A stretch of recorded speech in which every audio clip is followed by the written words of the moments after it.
Welcome back to MMA Al Dente. I am the guy who picked Piero Rodriguez to defeat Jillian Robertson. And I'm here to talk about the prelims for UFC on ESPN 44. Bill Algeo clubbed and subbed, kind of. TJ Brown, he did club him with a short elbow that really knocked him silly, and he ended up getting him out of there with a rear naked choke. This was a very fun fight. I don't know what one fight of the night. Might have been this for all I know. Probably not, though. But this was an excellent fight for the 7 minutes that it lasted.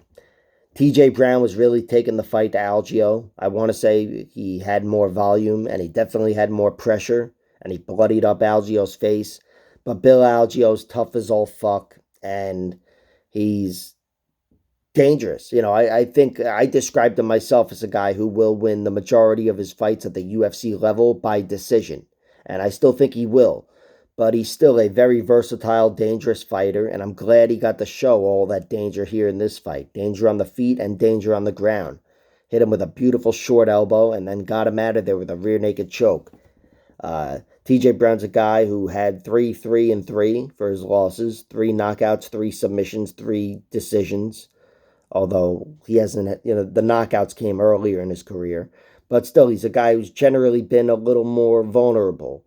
And Bill Algeo exposed some of those vulnerabilities. He's a very, very game fighter, Algeo. He's a guy who's not going anywhere. I think the overwhelming majority of his losses, beforehand and moving forward, will be by decision.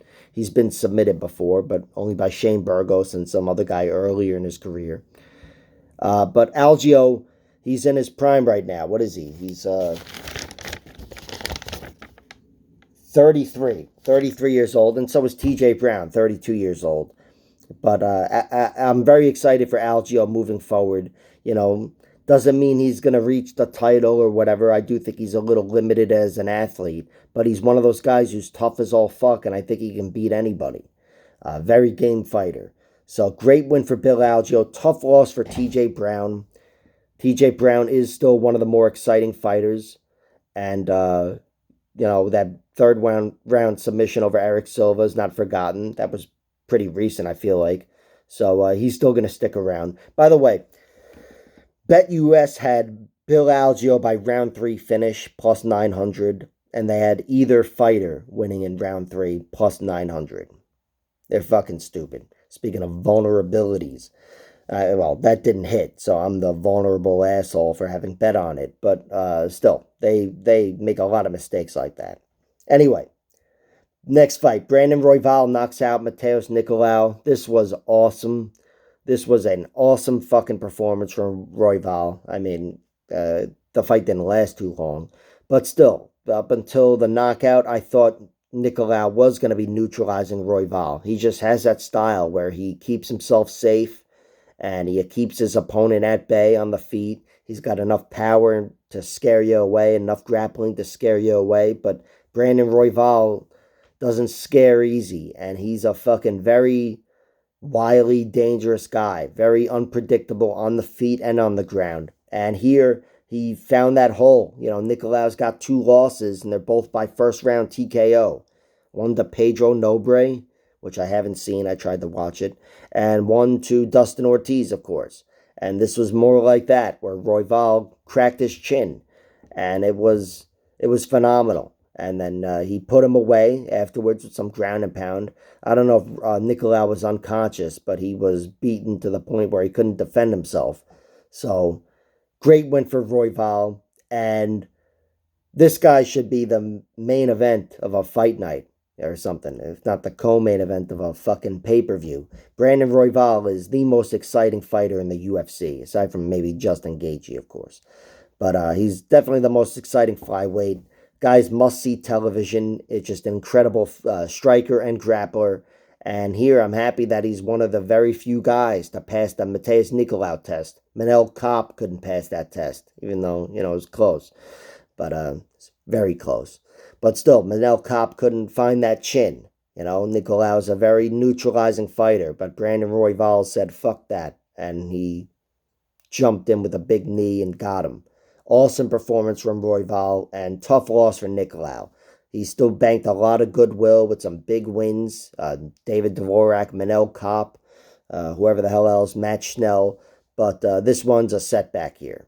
So, especially with it being a knockout, of course. He's only 30 years old, though. Both these guys are. So I'm sure Nicolau will recover and whatever. But he's going to need some time to recover. Ed Herman and Zach Cummings. Both guys retire. This was a cool kind of fight. Very sad, it seemed like, but cool. You know, Zach Cummings, the hometown guy, got his big victory. Got I don't know, 4 knockdowns and then like the knockout at the end. So it was an exciting fight for him. And he retired, of course, afterwards, which was, incredible. He got to stand there with his daughter and say, "This is what daddy does." You can tell that's just all some fighters want. Like, they just want to fight in front of their kids. They don't want their kids to grow up. Most fighters of fighting age, their kids aren't old enough to appreciate their careers, and they're going to find out afterwards. So it's cool that he got to have this moment in front of his kids. I know Ed Herman's kids were there too. I don't even know how old they are, but it sucks for Herman to have the reverse of that. The knockout loss and the ass kicking in front of his kids. But for Zach Cummings, he got the greatest moment of his career, and he retired, walking off into the sunset like a real cowboy. So great win for Zach Cummings. For Ed Herman, really tough loss. It didn't look good early on, or good. He was knocked down in like 10 seconds. I think it was the first punch, and he was knocked down badly. And then he was knocked down like after that, and then knocked down again. And he's always been slow and plodding, but he's never been this vulnerable.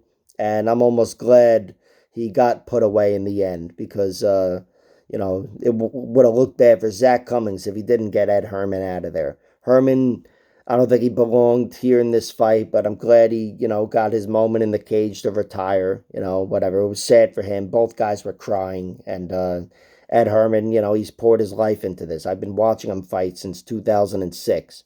So, and even before that, he had fought Glover Teixeira and some other monsters. So Ed Herman, he's had a great career. He never left the UFC, again, aside from that one Strikeforce fight, which was bullshit, because the UFC had bought Strikeforce, and it was against Jacare. So Ed Herman, he's been in the UFC straight for 17 years, and that alone is an incredible fucking achievement. For Zach Cummings, he's been in the UFC for 10 fucking years. That's an insane achievement. And I'll say Zach Cummings was definitely an underrated guy for his time. And he really did very well. Much better than I expected him to do, coming off The Ultimate Fighter season 17. All right. Jillian Robertson gets a big victory over Pierre Rodriguez. Little controversy. Or maybe a lot of controversy. I don't know. I don't even care if she tapped or didn't tap or whatever. Jillian Robertson won that fight, and she was going to win that fight. And I do think she was going to win by submission. She was dominant in that fight. Once she got Pierre down in round 1, she sucked the life out of her. And then in round 2, Jillian Robertson got her down much more easily. So round 3, I'm pretty sure it was going to be a cakewalk if it even made it there. But Jillian got her out of there with that armbar. I think it's, she tapped and it's over, but I don't know. I have to rewatch the fight. I knew the right woman won. Couldn't be denied. Pierre Rodriguez, she was a strong anti-grappler. She did look like John Lineker, but here she was fighting Jeremy Horn. Jeremy Horn cutting down the fucking straw weight to fight John Lineker, and Jeremy Horn was too much for her. If that doesn't make any sense, it's because the pre-fight video I was talking about Jillian Robertson being Jeremy Horn, and how Pierre reminded me of John Lineker. I don't know. This is all inside joke horseshit. Although these aren't jokes, these are just shitty references to awful videos I made, in which I made drastically off predictions. But Jillian Robertson reminded everybody, myself included, that she's a problem. She's a girl that can be thwarted by athleticism and power and whatever strength, but she's still a strong girl herself, and she's even stronger at straw weight, and she's always had a good gas tank. And if she is able to get on top of somebody, that's what the difference maker. Once she gets on top, she stays on top, and she has the best top game I think in the whole strawweight division, aside from, whoever, Mackenzie Dern and whoever the fuck else. I don't even remember which weight she's at now. But Jillian Robertson is very good on top. Pierre Rodriguez, this is a tough loss. And, there's a little controversy. She can lean on that if she'd like. But definitely she was outclassed here. So she's got more work to do. Daniel Zellhuber beats Lando Venata by decision. That was a fight in which he could have gotten him out of there. Very, very close to getting him out of there. Very, very close in that round one. Holy shit. He had Lando badly hurt and then badly positioned and was just teeing off on him. But somehow, I forgot who the ref was, Keith Peterson or whatever, he let the fight go on. And Lando found his groove again, like Stella in round two. But Daniel Zellhuber was still just too much for him overall. I thought Zellhuber performed very well in round three. He was pouring it on, and on his feet, he was his usual self. He was more evasive than he was certainly against Trey Ogden here. And he was sound defensively. But when he decided to pour it on, he had too much offensive prowess for Lando Venata. And with his drastic reach and height advantage, it was just too much.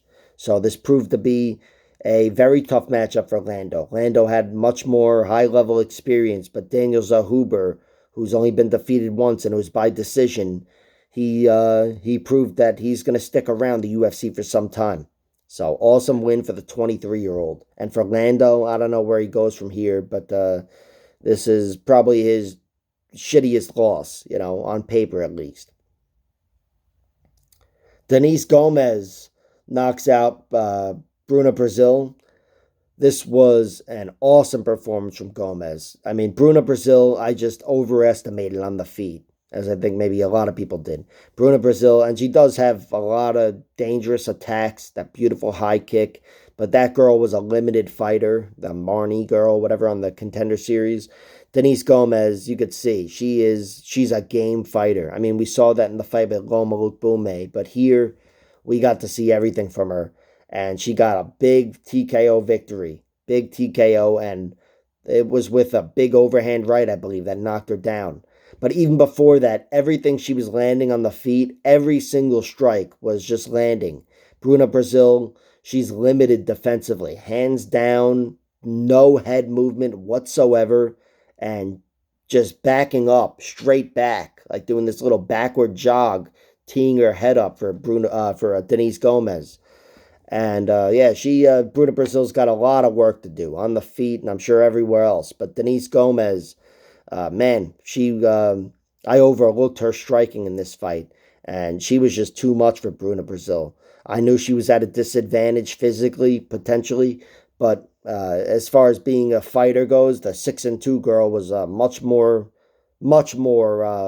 competent fighter than the 8-2 girl. Bruna Brazil looked lost, and she's got to regather and start training some striking defense. And for Denise Gomez, this makes her UFC record 1-1 or whatever, but she's definitely got my attention. She had my attention before this fight. Even though I was predicting she would lose, I said in the pre-fight video that I thought very highly of her. I just thought much more highly of Brazil. But now my estimation of Brazil has plummeted, to be frank. But Denise Gomez, she's right where I thought she was, or where she could have been. She's a very fucking good fighter, and I can't wait to see her go again.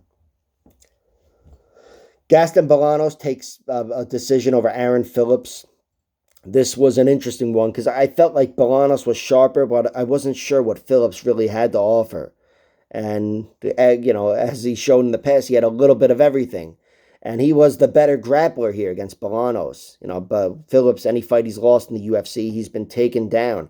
Here, he was the guy taking down Bolanos, and he had good control, good back control at times, body triangles and whatever, but Bolanos was a game fighter defending the rear naked chokes and was just too much on the feet. And I want to say he had a crucial moment in round 2 where he got out. He got out from underneath Aaron Phillips, who had secured a body triangle, I think. and Bolanos poured it on at the end of round 2, and that was the crucial moment, I believe, where he ended up winning the decision based on that second round effort. Gaston Bolanos showed a lot here. He showed he can fight hard for 15 minutes and fight in positions he's not too comfortable in, of course, where he's definitely getting the worst of things. And on the feet, of course, he's as good as people think he is. He's very slick. He was definitely too much for Phillips, although Phillips was game. He was throwing down, and Phillips showed pretty good cardio in this fight too, although it was a little sloppy. But a good win for Gaston Bolanos. This was a very tough fight. Either guy could have won it, and Bolanos just made more happen. So, awesome performance. And then Lucia Pudilova and Jocelyn Edwards. I made a video on this. This was a fucking robbery. Just a robbery. I'm not trying to be sour grapes because I bet on Pudilova or I picked Pudilova. I don't give a shit about any of that. I don't remember the last robbery I bitched about, but I'm assuming I got that one wrong. Either way, this one, Pudilova, I got it right. And, she definitely won the fight. She won rounds 1 and 2, maybe even round 3, but definitely rounds 1 and 2. There's no way she lost round 1 or round 2. And whoever the judges are, they should be hung up, strung up, and hung up. I don't know. Hang them in the middle of fucking town. Am I really calling for that? Yeah, fuck them. Hang them in the middle of fucking the octagon. No, but they definitely botched this one. This is one of the shittiest decisions I've ever seen. There's no way Jocelyn Edwards won round 1. There's no way she won round 2. And there's got to be fucking accountability here. There has to be accountability. You can't keep fucking fighters over like this. I don't know what the solution is, aside from making former fighters judges, maybe, or have me judge a fucking fight. I've never fought before, aside from on the playground and shit. But nevertheless, this is one they totally got wrong, and I think even a novice like myself can be 100% certain that they got this one wrong, because it was lopsided. Rounds 1 and 2, Lucia Pudilova had more than enough control to secure the round, and in round 1, she didn't have as much control as she did in round 2. She let Jocelyn Edwards buck her off as she tried to advance the mount. But Jocelyn Edwards didn't have nearly the success that she did early in round 2, in round 1. So there's no way she won round 1, and there's no way she won round 2. And there is a way she won round 3, but it wasn't 10-8. She lost this fucking fight. No offense to Jocelyn Edwards and her fucking pink hair or whatever, but she lost this fight.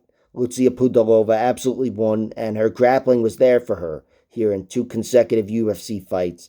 And it's a travesty she was denied the victory. All right, that's it. Like, share, subscribe, all that horseshit. Check out my other videos.